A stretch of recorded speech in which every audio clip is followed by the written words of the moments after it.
சாலையில் நடந்து சென்ற சிறுவன் திடீரென மின்சாரம் தாக்கி தண்ணீரில் சரிந்து விழுந்துள்ளார். அடுத்த நொடி அங்கு வந்த இளைஞர் செய்த சம்பவம் சமூக வலைதளங்களில் வைரலாகி வருகிறது.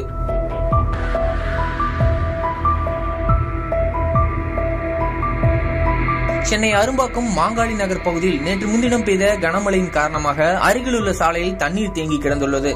அப்போது அதே பகுதியைச் சார்ந்த மாணவன் ரேயன் அந்த சாலையில் நடந்து சென்றுள்ளார்.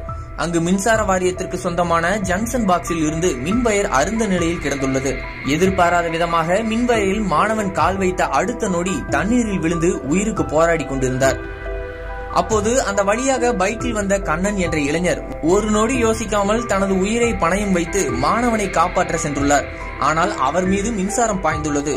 ஒரு நிமிடம் யோசித்த இளைஞர் திடீரென அடுத்த நொடி